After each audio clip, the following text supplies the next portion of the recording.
దేశం కోసం పనిచేసిన నాయకులు, కులాలకి, మతాలకి, ప్రాంతాలకి అతీతంగా పనిచేసిన అంబేద్కర్ మహనీయుడిని మనం అర్థం చేసుకోవాలి అంటే కాన్స్టిట్యూషన్ అసెంబ్లీ డిబేట్స్ లో ఆయన మాట్లాడిన విధానం కానీ, ఆయన జీవిత చరిత్ర కానీ, ఆయన ఆ సిద్ధాంతాలు కానీ నిజంగా ఆకలింపు చేసుకుని మాట్లాడితే ఈ దేశంలో కేవలం ఒక వర్గానికి నాయకుడుగా కదా, ఆయన ప్రతి ఒక్కరికి చాలా ప్రీతమ నాయకుడు అవుతారు. విభజించి పాలించే రాజకీయాలు కంటిన్యూస్ గా జరుగుతూనే ఉన్నాయి. ఇంక వాటిని ఆపేసి సమాజాన్ని కలిపి కట్టుగా ఉంచగలిగే రాజకీయ నాయకులు కావాలి, అలాంటి రాజకీయ ఆలోచనలు కావాలి, అలాంటి రాజకీయ వాతావరణం కల్పించాలని ప్రతి ఒక్క రాజకీయ పార్టీని మనస్ఫూర్తిగా కోరుకుంటున్నాను.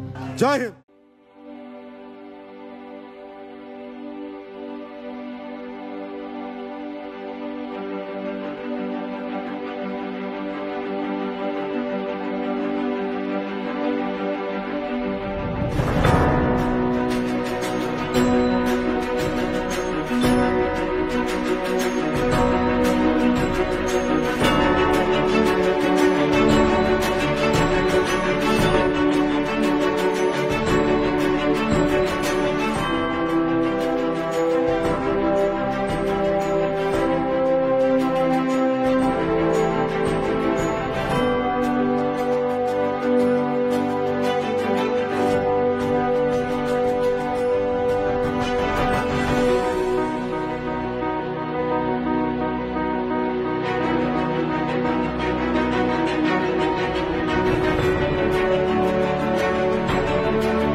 ఇలాంటి మరిన్ని మంచి వీడియోలు కావాలని కోరుకుంటున్నారా?